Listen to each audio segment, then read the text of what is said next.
Hello friend, কেমন আছো তোমরা? আমি চলে এলাম আজকেও দেখো নতুন রান্নার একটা রেসিপি নিয়ে। আজ রান্না করব আমি কি বলো তো, দেশি খলসে মাছ, তার সঙ্গে দুটো উলকো মাছ আছে দিয়ে কাঁচা কুমড়োর ঝোল করব। একদম কোনো মশলা দেব না, দেখো সামান্য পেশেন্টের খাবার বলতে গেলে চলে, অল্প তেল মশলা। মাছগুলো ভালো করে লবণ হলুদ মেখে নিয়ে ভেজে নেব এপিট ওপিট করে লাল করে।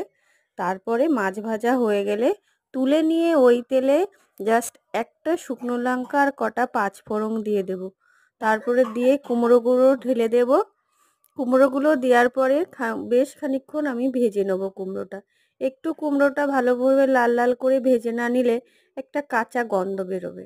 যেহেতু আমি এখানে কোনো মশলা ইউজ করব না, কুমড়োটা একটা ভাজার দরকার আছে। কুমড়োটা প্রায় ভাজতে ভাজতে 80% সিদ্ধ হয়ে গেলে আমি ওর ভিতরে গরম জল ঢেলে দেব।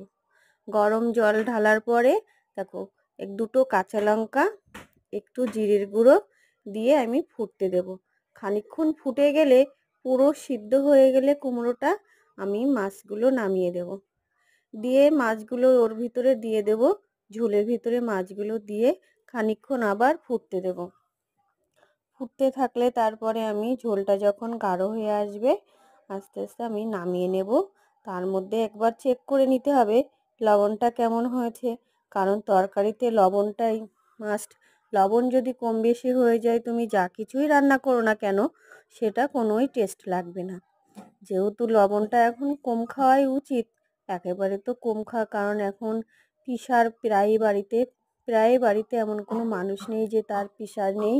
সুগার তো কম্পালসারি।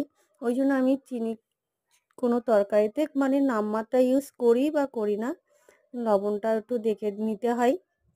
এইভাবে হয়ে গেল আমার রান্নাটা আমি নামিয়ে নেব। তোমাদের কেমন লাগলো আজকে আমার মাছের ঝোলটা তোমরা আমাকে জানিও। লাইক ও সাবস্ক্রাইব করে দিয়ে আমার পাশে থেকো, তাহলে আমার উৎসাহ বাড়বে তোমাদের সঙ্গে কথা বলতে বা আমার এই ছোট্ট পরিবারের ছোট্ট একটু কিছু রান্না করার রেসিপি তোমাদের সঙ্গে শেয়ার করতে।